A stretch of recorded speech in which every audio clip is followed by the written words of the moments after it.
right, welcome to the Young Turks. Got a hell of a show ahead for you guys. A little bit later in the program, I've got the stock market collapse. You're never going to believe who they're blaming it on. / you will, but you will be amused by it. And did Trump ever talk about the stock market? I mean, stock market, what name so? That's going to be an awesome story. Also, we've got a prosperity preacher in the show. They're always awesome, although this one leading to disastrous results.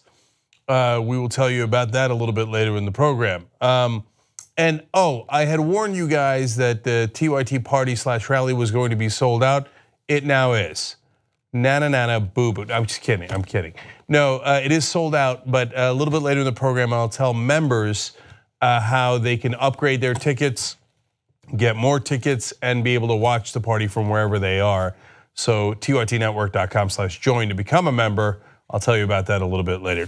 Let's go over here. We got a lot of show. Okay. So Donald Trump is considering whether he's going to go talk to Special Counsel Robert Mueller. Apparently his lawyers are split on this issue. Ty Cobb thinks that he should go talk to Mueller and cooperate with him fully and get the investigation done as soon as possible because Donald Trump is innocent. That's a good one.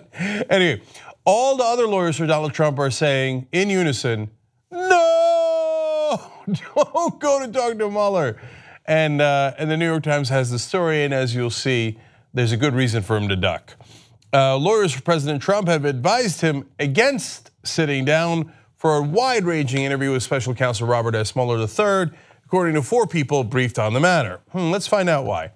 His lawyers are concerned that the president, who has a history of making false statements and contradicting himself, could be charged with lying to investigators. Yeah, that'd be a good reason not to talk to them. And will he lie to Mueller? That's an absolute certainty. That is more certain than E = MC squared. Has Donald Trump ever gone 2 sentences in a row without lying, or contradicting himself, or both? So the lawyer's advising him to restrain himself and basically tie him up, make sure he doesn't go anywhere near Mueller, I think are correct, so I hope he doesn't listen to them. In fact, Donald, who's smarter, you or your stupid lawyers? Donald, who's smarter, you or Mueller? They're saying Mueller's gonna outwit you. Is that possible, Donald? That someone could outsmart you when you got a 30 out of 30 on a test that tells you whether you have dementia or not? I mean, come on, don't listen to your lawyers. You got this, dog. Ty Cobb's one of the greatest hitters of all time. He knows what he's talking about. You go follow his advice.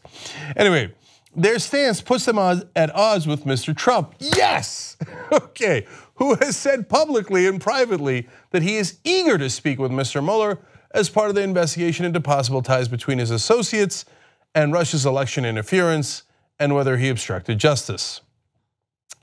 And that's because Donald Trump knows something that they don't know. He's got this, dog. I don't know if you know, here, in case you don't know it, I apparently have to remind you. I have to guess now because I don't have it in front of me. You're a pirate. Nope, not that one. You know, I'm like a smart person.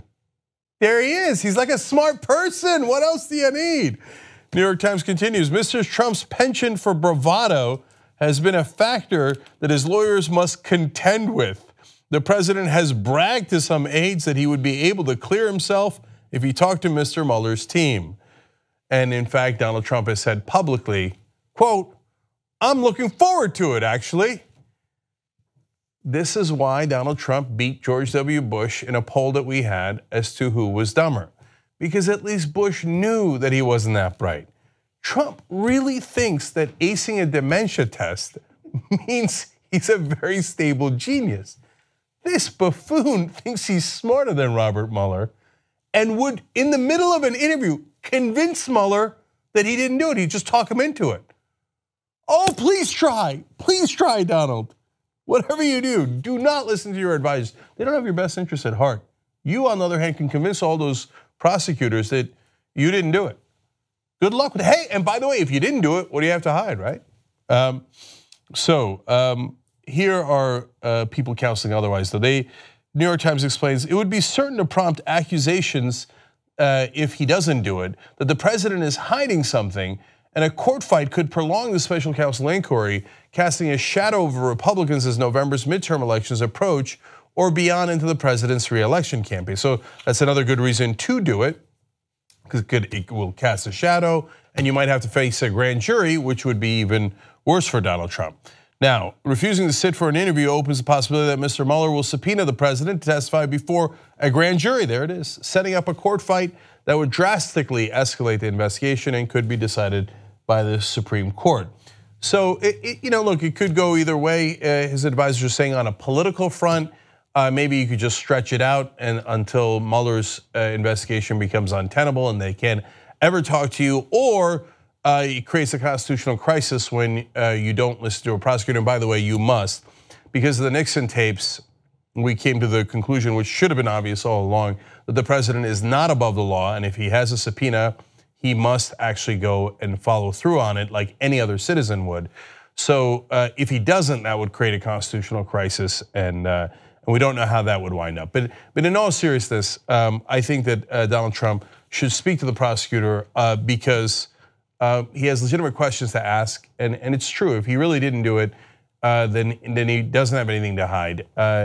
I tend to think that his lawyers are right, that he's not going to help himself in those cases. Part of that belief rests on the fact that I think he does have a relationship with Russia. I think it is financial, but that's the whole point of the investigation. And if he really is innocent, then maybe Ty Cobb, his lawyer, is right that he should go talk to Mueller and clear it up and say, look here, I don't have any financial ties, I didn't do anything for the Russians, etc. And only Donald Trump would know that, so it makes sense to talk to him. But one last note of caution comes from Donald Trump's friend Newt Gingrich, who said, the idea of putting Trump in a room with 5 or 6 hardened, very clever lawyers, all of whom are trying to trick him and trap him, would be a very, very bad idea.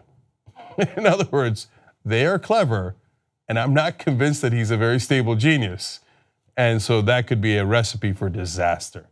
So either way, it doesn't look good for Donald Trump, but for the sake of the country, I hope he does go testify one way or another so we can get at the truth and either have a conclusion that where the prosecutors do actually find out that he did something wrong, or a conclusion where they find out he didn't.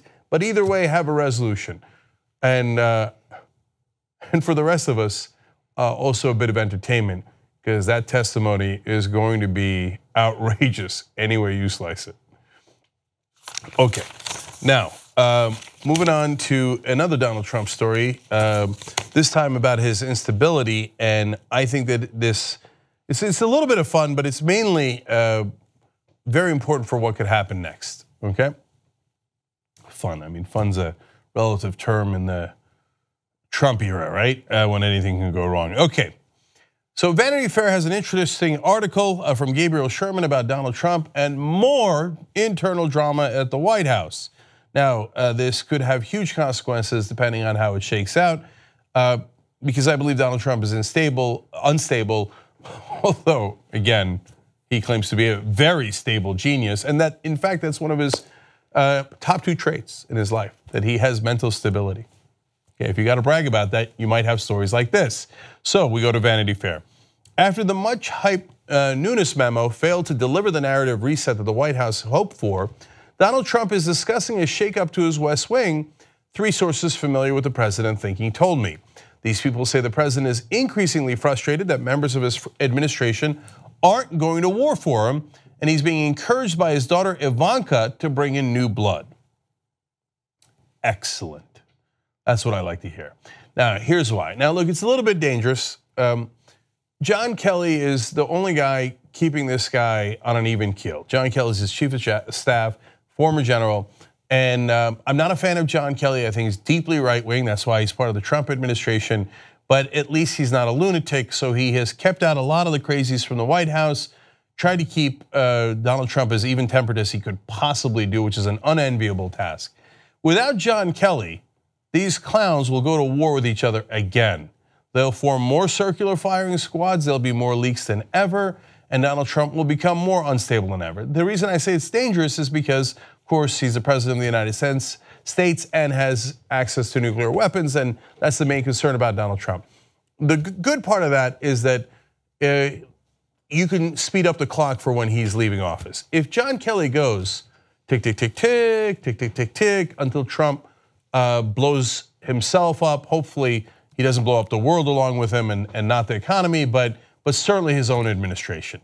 So, which leads us to a GOP source that says that Trump and some of his closer advisors are frustrated with John Kelly because, quote, it's like Kelly views Trump as a mushroom. He wants to keep him in the dark and feed him a bunch of shit. Well, what else would you do with Trump? So what do you want to do? Oh yeah, Donald, go out there and tweet like crazy. You got him, dog. Oh, go on non-Fox News shows? Absolutely. Remember when you went on NBC and admitted that you fired the FBI director because he was conducting an investigation of Russia and your connections, which was obstruction of justice that you admitted publicly? Have at it, Hoss, do more of that. You're a genius, you got this, Donald. Of course, you have to keep him in the dark and then say, oh, Donald, man, things are going great. Are you kidding me? Whatever you do, you don't need to tweet, you don't need to go on TV. Everything's great, just keep it going. Talk to congressmen where you could tell them different things every other sentence and confuse the hell out of them and make things harder for the Republicans. No, you don't need to talk to congressmen. So look, I think Kelly's the only thing keeping this place together, and it looks like they've got their knives out for him. So let's do a couple of shivs here and see where it winds up. Here we go. Trump has recently told advisors he wants a killer, to continue with the analogy, to steer the White House's response to Robert Mueller's investigation and craft a midterm election message for him to stomp on this fall. John Kelly was a general, but apparently not killer enough. At the end, I'll tell you who he thinks are the real killers. That ought to be great. So who's driving this? Look at this. Ivanka, who's been frustrated with Chief of Staff John Kelly, has told her father that he needs people around him that will put his interests above their own. Quote, she wants to clean house, a Trump friend told me. You know, there's this theory that Ivanka Trump was the smart one in the Trump family. Now, that is a low bar. I mean, have you seen her father? Have you seen her brothers? So, but it turns out her and Jared Kushner, her husband, are going around shipping all of their political enemies inside the White House. Bannon's gone, some of the base, I mean, not much of the base, but he at least could help craft messages for the base. So that's gone. Priebus was with the establishment, he's gone. Sean Spicer's gone, everybody's gone. Scaramucci's gone, gone. And so if you're wondering who shivved them all, well, the last man standing, or in this case, last woman standing, Ivanka, the one person he'll never ever fire, it's his daughter, the one person that he cherishes outside of himself. So now she's frustrated that she's not in charge and that John Kelly's in charge. So here come, a couple of homemade shivs that have got John Kelly written all over it. But once you fire him too, who's left with experience in the White House? Who's ever done this before? So now you're gonna have Ivanka and Jared running the whole White House? Recipe for disaster. More where that came from. In recent weeks, Trump has publicly clashed with Chief of Staff John Kelly after Kelly took a more active role in White House policymaking and messaging. Now, why? Why did they clash? Because John Kelly said some things on television that were sane, and Trump did not like that. He's like, why isn't he defending me 100% and calling me a stable genius? And why isn't he telling everybody the Democrats are all traitors? And well, because he has a shred of credibility and not much decency, but a little bit. And he feels bad about saying things that are patently untrue and ridiculous. So Trump, of course, is furious with him. Kelly's not gonna help his cause because today, Manu Raju from CNN reporting, John Kelly on whether Trump has read the Schiff memo, that's the Democrats' answer to Nunes' memo about the FBI, quote, no, it's quite lengthy. We are told it's 10 pages. So Trump will get mad at that. He's saying I didn't read a memo because it was 10 pages long. Did you read the memo? No. Why? It was 10 pages long.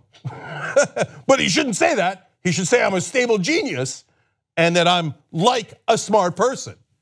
Okay, so tick, tick, tick, tick, tick, tick, tick, tick. So he gets rid of Kelly. Who's he going to bring in? Brace for impact. According to the sources, Trump speaks regularly by phone with a quote unquote brain trust that includes Sean Hannity. Oh, this is a doozy. Jason Miller, Corey Lewandowski. Reince Priebus is back. Look at that. And RNC chairwoman Ronna Romney McDaniel. Okay. He's like, she sounds delicious. I like Ronald McDonald a lot. Bring her in. Okay, that's good. I'm going to bring Rice back in. I don't know why. I kind of miss the old fella. I like to make fun of how short he was, which is what he used to do when he was there. Okay. That's a murderous row of idiots. So you get rid of John Kelly, you bring in those guys. Tick, tick, tick, tick, tick, tick, tick, tick. Look, we had the stock market go down significantly on Monday, Friday and Monday. It's come back up a little bit today, but still overall an absolute mess. Overinflated, just like we told you. We've got his poll numbers are not. They peaked at 42%, which is a terrible number. I guarantee. And then the poll after that, it already started to go back down. You've got Trump now going to try to respond to troubles that he's having. If they get rid of Kelly and they bring in they bring the old circus back into town, the level of instability we're going to have is going to be unprecedented. If you thought 2017 was bad, wait till you get a load of 2018 if these are the guys inside the tent.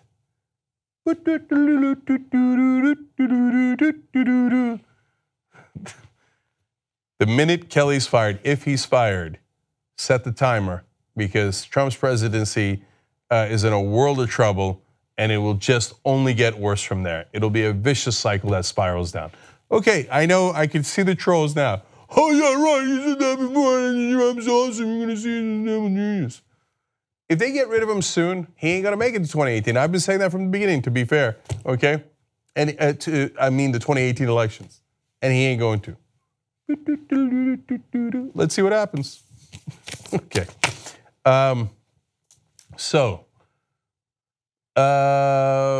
Now on to how his own folks react to Donald Trump, and that is a completely different story, his own fans, okay? So the Republicans have been attacking the FBI at the behest of Donald Trump for quite some time now. Why? Because the FBI is investigating Donald Trump's connections to Russia. Now, if you didn't do it, I've got to say, again, I'm not sure why you'd be on the attack and trying to rip our law enforcement agencies down. It sounds like you're against the rule of law and against cops. The FBI are the top cops in the country. But one of the reasons that they do it, of course, is to poison the well against Robert Mueller. So they want to say, oh, the leadership is wrong, and they had all these connections to Mueller, and we got to fire the special counsel. Now, in order to help do that, Devin Nunes, who worked on Trump's transition, wrote a partisan memo as part of the House Intelligence Committee. They released it publicly, and it was a total dud. And everybody who looked at it said, yeah, but you omitted huge parts of the story. A lot of this stuff is misleading. It doesn't tell us anything we didn't know before. So they had hyped it up beyond all reason, as you're about to see in a second. And it turns out there really wasn't much there at all, as we told you on this program. So was it a mistake to hype it up that much? And the conventional wisdom right now is yes. What a bunch of clowns, they hyped it up and then it fell flat. I think that conventional wisdom is wrong. I think it did serve the purpose that it was intended for. Now I'm going to show you how much they hyped it up, how over the top it was. Now remember, after it was released, even other Republicans, including Trey Gowdy, who Nunes said knew more about the intelligence than he did, came out and said, no, this doesn't prove that there was no Russian connections. I support Mueller 100%. So all of this was wrong, but nonetheless, watch it and I'll tell you the effect that it did have. Requirement to determine the full extent to which the FBI, the DOJ, and special counsel's office have been compromised and corrupted. We know how the deep state has been trying to undermine Donald Trump from the days he was a candidate. Sean, this is bigger than anything anybody can imagine. And when you say that this makes Watergate like stealing a Snickers bar. This is 100 times bigger. This is our government spying on political adversaries. The Department of Justice and the FBI are corrupt. They're crooked. There's so much smoke here. There's so much suspicion. Now the evidence has been mounting and mounting and mounting, and one smoking gun after another. It's incontrovertible at this point. Here are two bureau agents talking about a secret society. I don't have a clue what they're talking about. Secret society within the Justice Department and the FBI. I don't know whether one existed, but you know what, Aaron? It's not my responsibility to prove that. What this is all about is further evidence of corruption, more than bias, but corruption at the highest levels of the FBI and that secret society. So we know the deep state can mobilize if they want to, and they can create false narratives that everybody in the media believes. We are dealing with the world's premier investigative agency here, and people that come forward to us fear retaliation. It's a scary night, but there's going to be a lot of news all week long. We are part of a small group of people. Now, at one point they said it was, 100 or 1,000 times worse than Watergate. If you missed it, Sebastian Gorka said it was 100 times worse than what led to the American Revolution. Now, how's that for hype? Now, as I told you, other Republicans came out afterwards. Oops, yeah, it didn't have much in it. But get a load of this. The HuffPost reporting a new poll that came out. Of those Trump voters who've heard about the memo, 79% think it shows that the FBI did something wrong, and more than 80% describe the memo's contents as accurate. Now, if you ask that 80%, did you read the memo? I guarantee you that the percentage who read it is in the ballpark of 0.00008, right? And nobody read that memo. They're like, no, I'm positive it's accurate though. And they heard about it. Gee, I wonder where they heard about it. We'll get to more on that in a second. And they never heard that it was inaccurate. That message never reached them. I'll give you some facts on that in a second as well. So now nearly 3/4 of Trump voters, 74%, say the FBI is biased against the president, according to a new HuffPost YouGov survey. Now, let's go further. Just under 1/3 of Trump voters say they have even a fair amount of trust in the FBI, while 64% say they don't trust the FBI very much or at all. So he got most of his followers, at least 3/4, to believe that the FBI is working against them, and it's unfair, they're biased. And then he undermined trust in the FBI among Republican voters almost completely. Now nearly 2/3 of Trump voters say they don't even trust the FBI for anything. Look at how quick that worked. In essence, mission accomplished. He was never going to convince Democrats, and he might convince some independents, but overall, he wanted his base to think, oh, they're coming to get us unfairly, and they do believe that. And Trump, of course, finished the propaganda circuit by saying, after the memo was released by the way, Donald Trump, that it, quote, totally vindicates Trump, calling himself Trump in the third person, of course. Now, it did no such thing, but it doesn't matter. All you have to do is keep lying about it. In fact, the last Republican president explained this phenomenon nearly perfectly. Third time I've said that. I'll probably say it 3 more times. See, in my line of work, you got to keep repeating things over and over and over again for the truth to sink in, to kind of catapult the propaganda.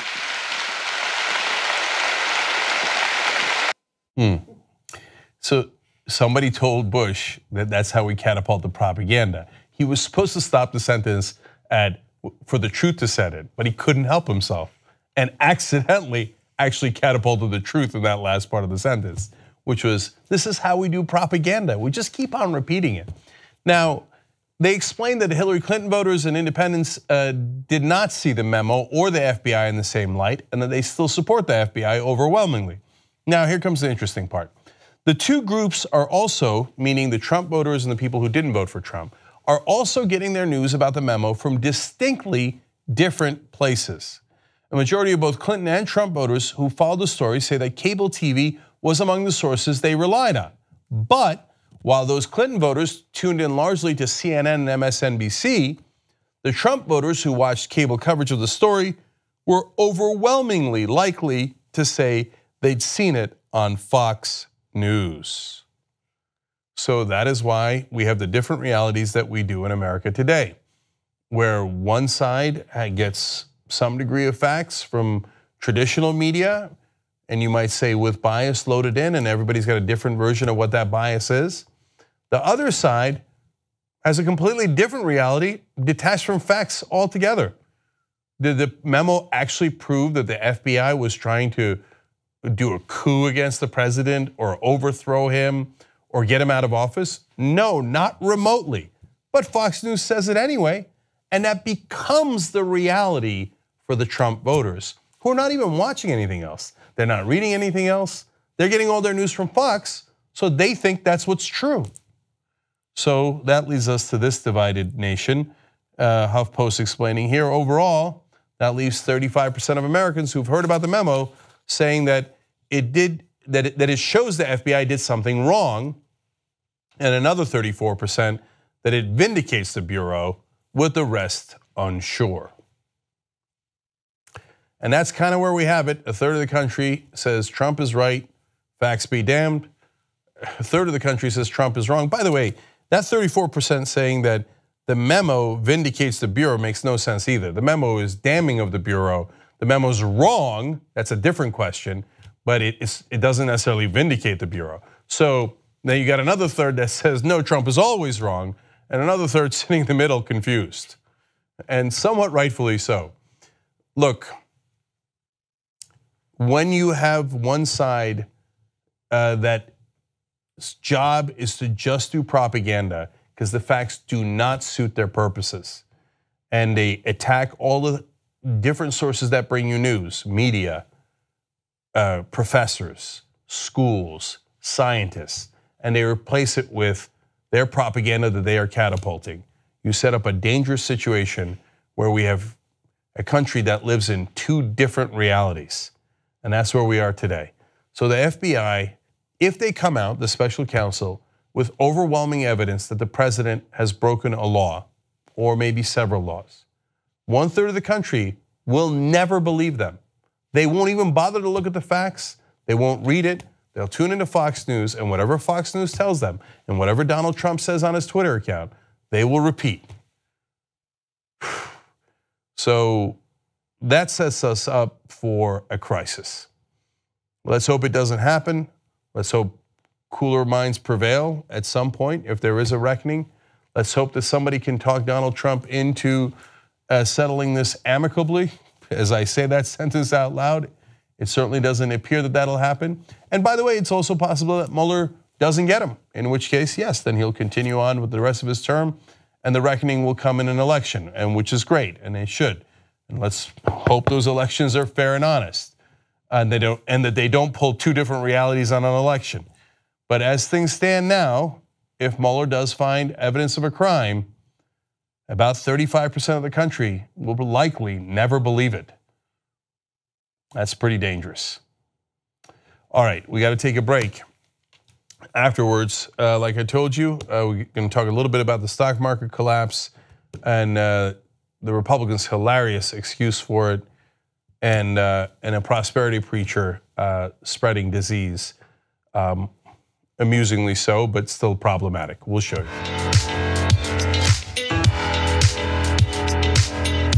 All right, back on the Young Turks. Gabby says, let me guess, they're trying to blame the stock market crash on Obama because that's Trump's only setting. Hold, Gabby, hold. Chris Duran says, will there be a party next year, Cenk? I would have loved to have come and see you guys, but I'm currently writing my thesis, coincidentally, about TYT in Toronto, so it wasn't the cards this year, sadly. Okay, you know what? Let me tell you about what we're gonna do for you guys that can't be here in LA. So you know TYT is having our Sweet 16 party, and that is on February 15th. It's gonna be here in LA. We're already sold out, the tickets are gone. But if you remember, there's a couple different things that you can do. First of all, you can actually watch it live anywhere if you're a member.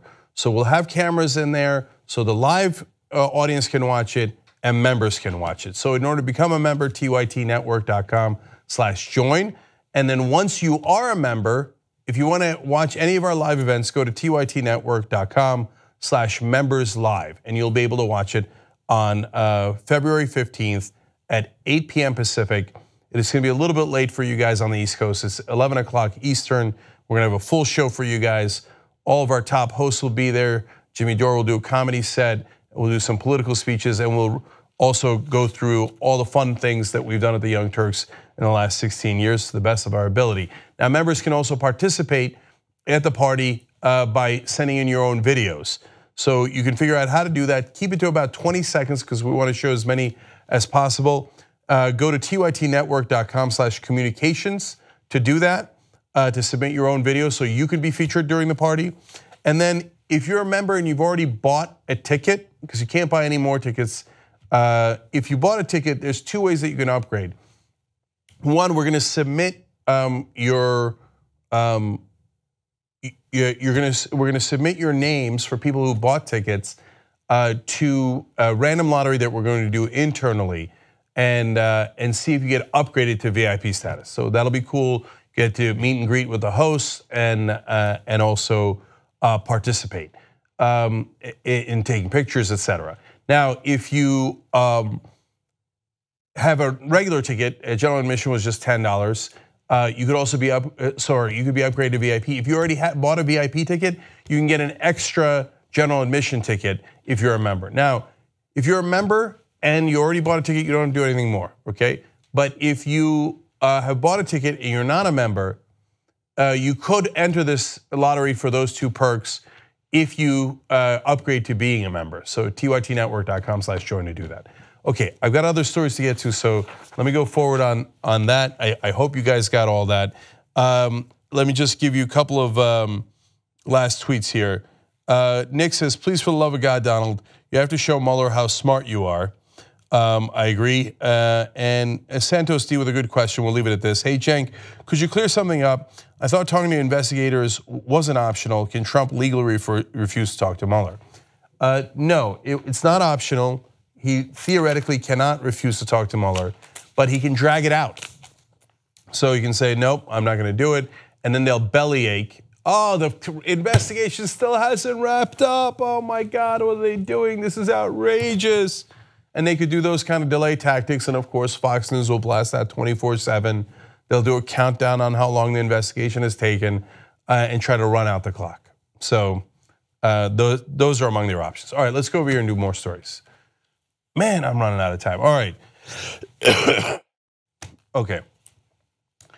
Now, Republicans and Donald Trump had been bragging all over television, but mainly on Fox News and certainly on Sean Hannity's program, about how great the stock market's doing. And yes, you can tell that Donald Trump is awesome because the stock market is up. And then on Friday, it plunged significantly, lost 666 points. Then on Monday, things got worse. As The Hill explains, the Dow Jones Industrial Average fell more than 1,100 points on Monday, the largest one-day point loss in its history. So all the gains from this year were wiped out in 2 days. Today, it came back up a little bit, but has not recovered all those losses by a long shot. So overall, way down over the last 3 days that the market's been up, that the market's been in operation, I should say. So now we're going to go to White House Deputy Secretary Hogan Gidley to try to explain, because Trump had been saying all along that he gets credit for all this. So what do you say now that the stock market is crashing? Well, look, I mean, obviously the president did tout the stock market, but I would hardly say that he focused on it. You would hardly say that Trump focused on it. Well, all right, well, let's find out. Here's Donald Trump himself. We broke a very, very big barrier, 25,000. And there were those that say we wouldn't break 25,000 by the end of the 8th year. Stock market is up very, very big today. The stock market is way up again today. Record stock market prices. The stock market is smashing one record after another. I think they'll be continued to set. Stock market has smashed one record after another. Stock market is up almost 50% since my election. We've set 84 records since my election. since my election. We're setting a record literally all the time in just this short period of time. Had the Democrat won, I believe you would have been down 50%. He's hardly focused on it at all, though. I can give you tweets all night long. I'll just give you a couple. I like this one I'm about to read to you because it was before he even took office. It was after his election in December, but he's not even president yet, and he tweeted out, "The world was gloomy before I won. There was no hope. Now the market is up nearly 10%, and Christmas spending is over $1 trillion." All because of Donald, of course. Now we've shown you the stock market charts before. No, the stock market boomed under Obama. And you could say, hey, you know what, wages didn't, and that's not a good indication of the actual economy, and I would agree with you. But if you're talking about the stock market, it went way up under Obama. The world was not gloomy before Donald Trump won. It does seem a little gloomy, though, for the stock market these last couple of days. All right, he also had tweeted out, "The fake news media barely mentions the fact that the stock market hit just another new record and that business in the US is booming, but the people know." Can you imagine if O was president and had these numbers? Would be the biggest story on earth. Down now over 25,000. Hardly focuses on it, though. Stock market, one name so. All right, one last one. Down goes from 18,589 on November 9th, 2016. By the way, do you want to say what it was before Obama took office? Because Bush had absolutely decimated it.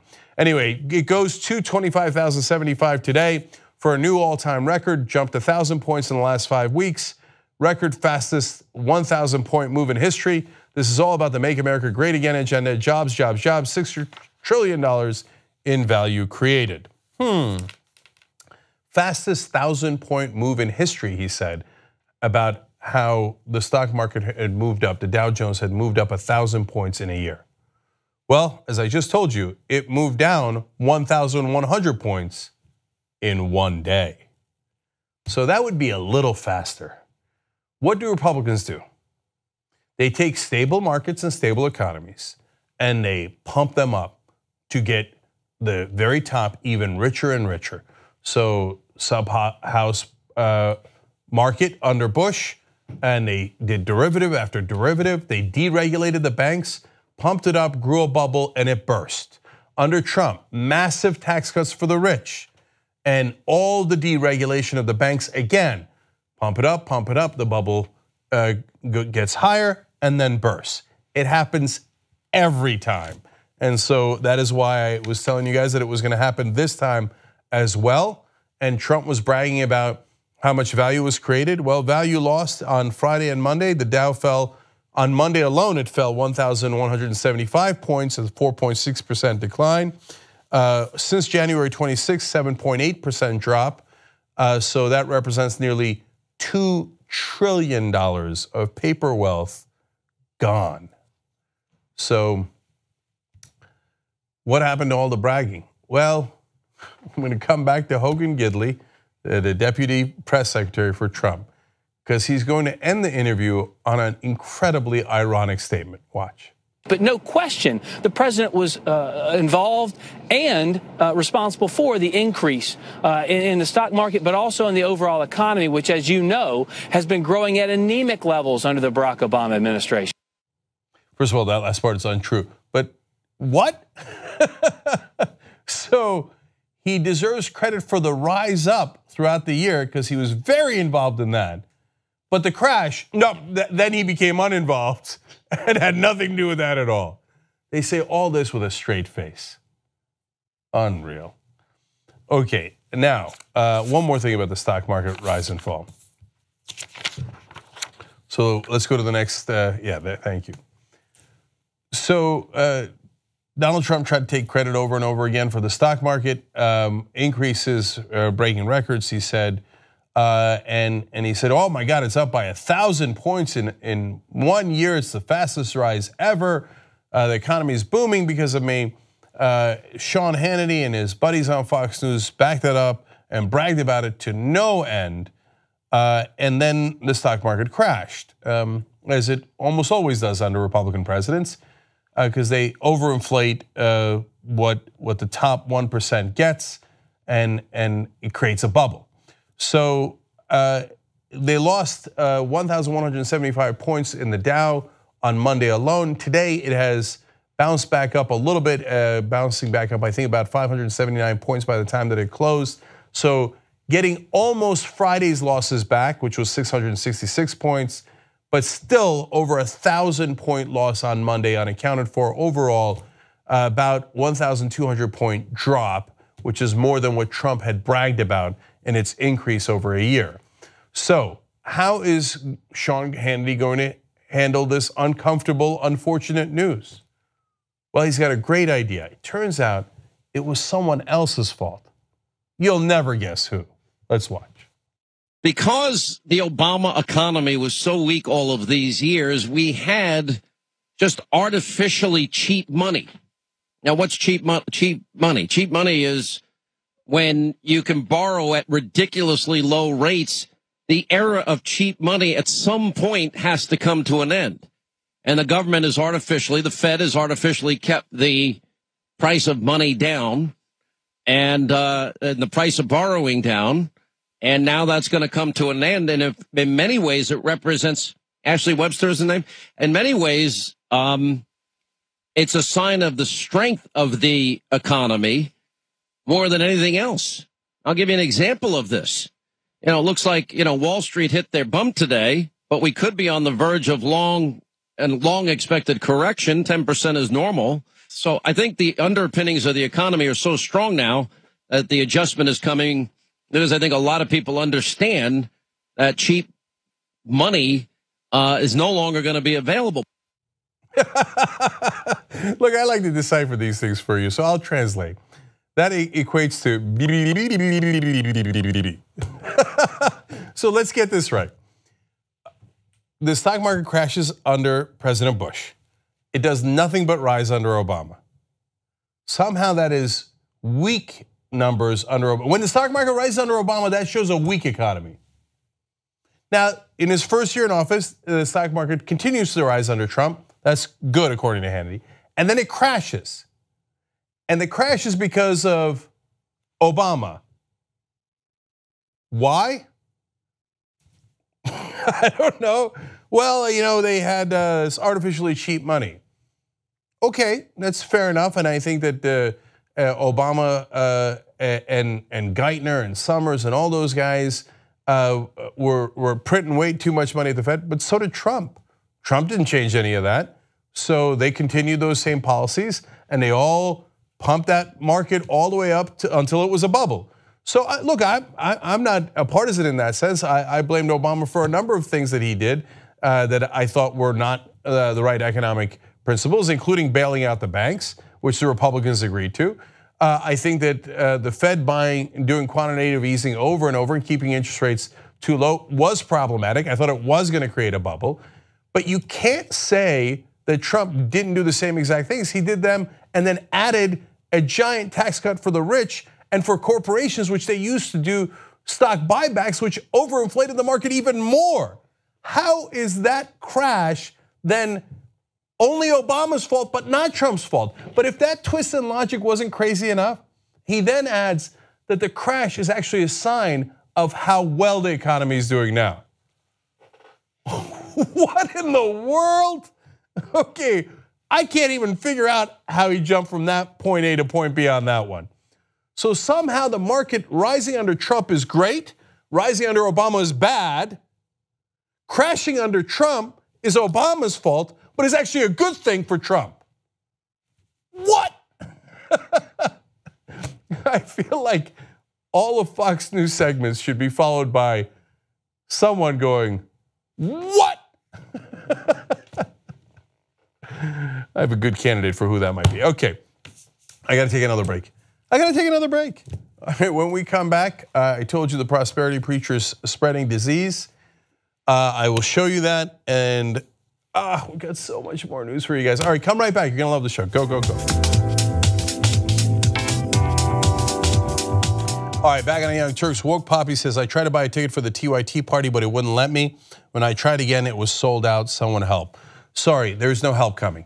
It is sold out, period. I tried to warn you. Edwin, didn't I try to warn them? I said I wasn't overhyping it. I said they were going to sell out, and it did.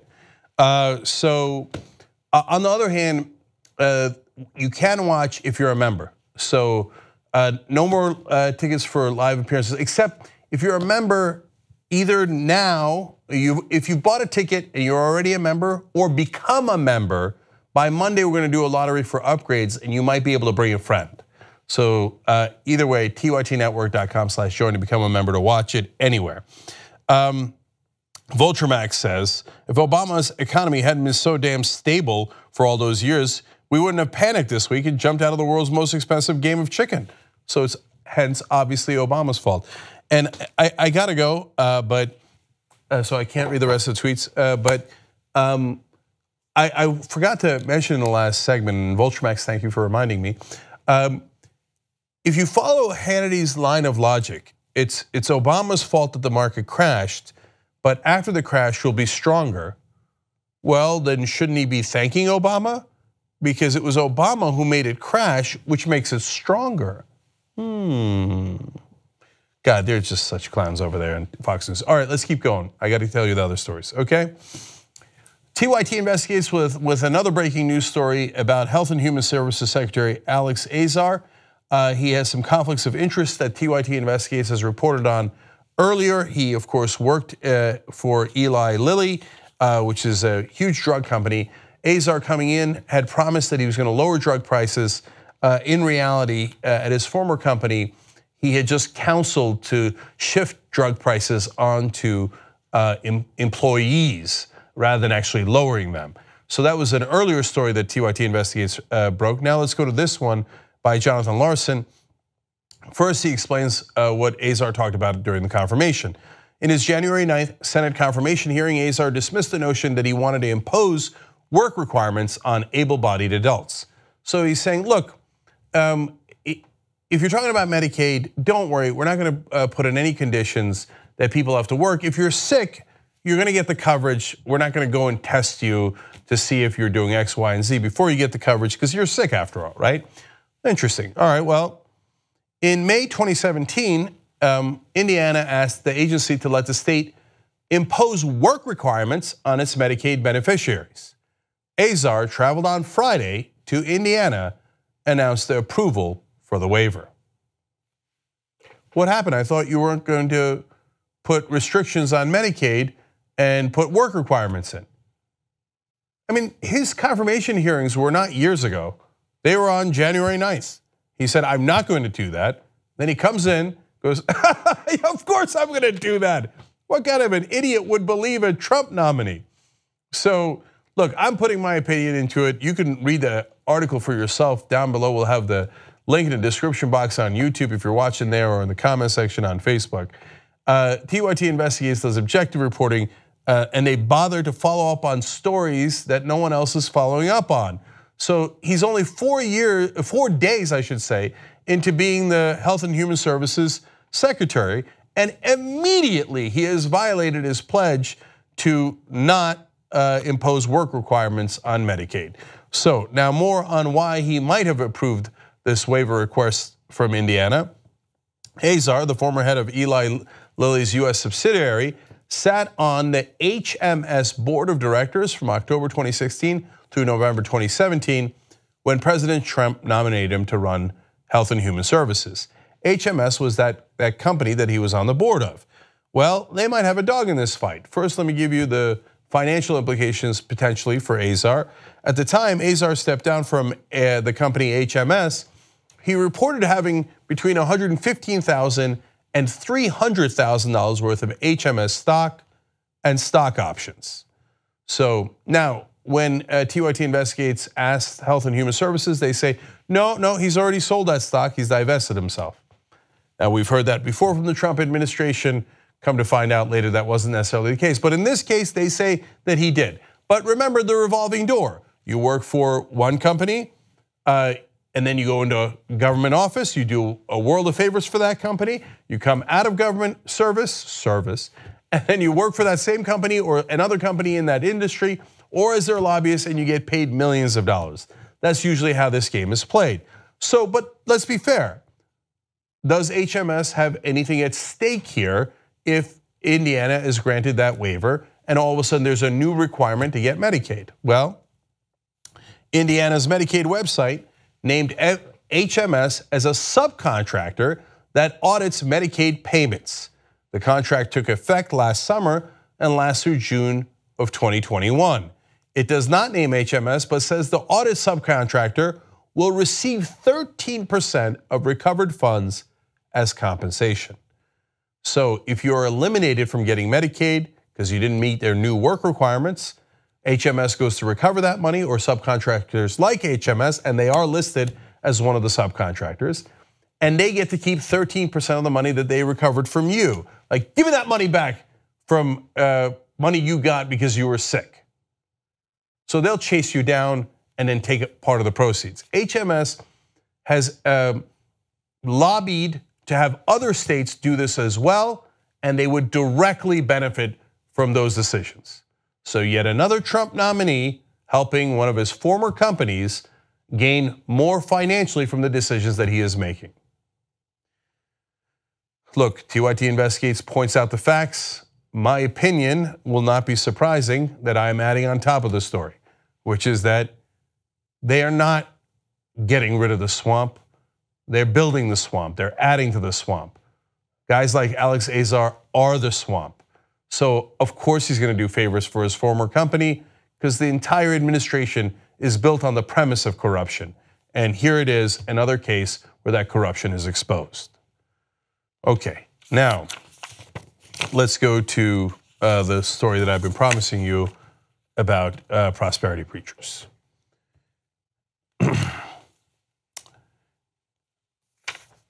Now I've been telling you about prosperity preachers for a while on the show. There's Creflo Dollar, there's Kenneth Copeland, and now we get to Kenneth Copeland's wife, Gloria Copeland. She's going to step in to tell us what we should do during flu season. God help us all, maybe in this case literally. So first, let me give you the context of flu season, and then I'll go to Copeland's clip here. Nearly 12,000 people have been hospitalized with confirmed cases of flu, and an increase of 3,000 in just 1 week, according to the Centers for Disease Control and Prevention. The latest report for the week ending January 20th shows the rate of people seeking care now rivals that of swine flu pandemic of 2009. So we're at pandemic levels, so you should be careful. A lot of people die from this, including children. I'll have those stats for you in a little bit as well. Now, is that the direction that these preachers are going to go? No. Gloria Copeland is going to go in a completely different direction. Watch. Listen, partners, we don't have a flu season. We've got a duck season, a deer season, but we don't have a flu season. And don't receive it when somebody threatens you with everybody's getting the flu. We've already had our shot. He bore our sicknesses and carried our diseases. That's what we stand on. And by his stripes, we were healed. If you've already got the flu, I'm going to pray for you right now. Father, I pray for every person that has symptoms of flu. I'm asking you, Lord, by your supernatural power, to heal them now from the top of their head to the soles of their feet. Flu, I bind you off of the people in the name of Jesus. Jesus himself gave us the flu shot. He redeemed us from the curse of flu. And we receive it and we take it, and we are healed by his stripes. Amen. Except that you are not. Jesus didn't give you a flu shot. Your doctor's supposed to do that. None of that is true. That's why 12,000 people have been hospitalized. A lot more are sick. But there's 12,000 people in the hospital. What happened? I thought you cured them all. I thought Jesus cured them 2,000 years ago when he took on their wounds. All of this is preposterous mythology.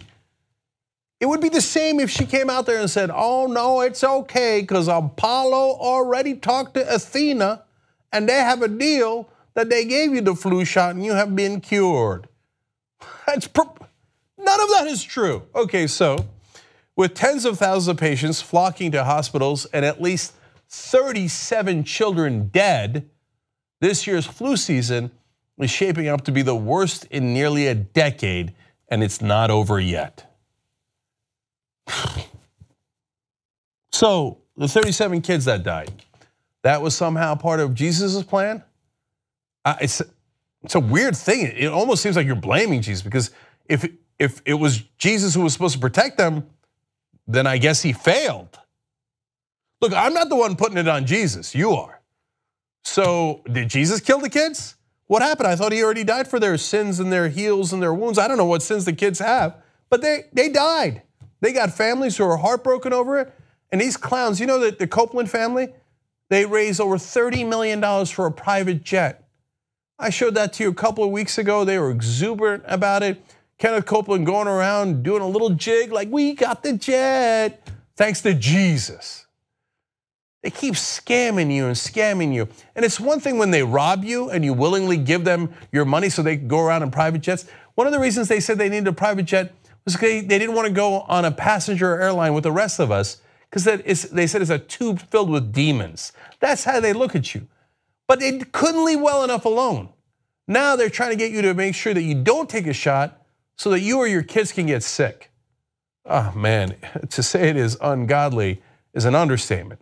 Now, on the other hand, our government's supposed to be protecting us. What's happening there? The CDC, which is in charge of public health and disease prevention, would see its budget cut by $1.2 billion, according to the Trump administration. That was a news story that came out last week. They're going to cut the CDC budget when we need it most. And here's Gloria Copeland with more clownish antics. So get on the word, stay on the word, and if you say, well, I don't have any symptoms of the flu, well, great, that's the way it's supposed to be. Just keep saying that, I'll never have the flu. I'll never have the flu. Put words, inoculate yourself with the word of God. He himself bore my sicknesses, carried my diseases, and by his stripes, I was healed. I am healed. And Jesus is Lord. Hallelujah. Jesus Christ, man, literally. If anybody else did this, we would see them for the lunatics that they are. Put any other religion in. If there was a Muslim preacher out there going, oh, no, you don't need a flu shot. Allah already saved you from the flu shot. Muhammad saved you from the flu shot. Don't get a flu shot. Make sure your kids get sick. We'd say, what kind of a monster is that guy? Oh my God, that's Sharia law. Don't listen to him. If the Dalai Lama said, okay, namaste, don't take a flu shot, we'd say, okay, Dalai Lama, we love you, that you're for peace, but that's crazy talk. Again, Zeus, Apollo, the sun god of the Persians, it doesn't matter. They're not doctors. None of that is true. Now we go to Mediaite. On a related note, a mega church that the televangelist founded with her husband, Kenneth Copeland, was the site of a severe measles outbreak in 2013. The cause? A lack of vaccinations among its flock. Don't listen to these scam artists. They are literally dangerous to your health. Okay. I'm out of time. All right, we got a great second hour coming up for you guys, and some more political stories there as well. So come right back and we'll talk to you over there. That was the worst tease I've ever done. All right, anyway, I'll see you in a minute.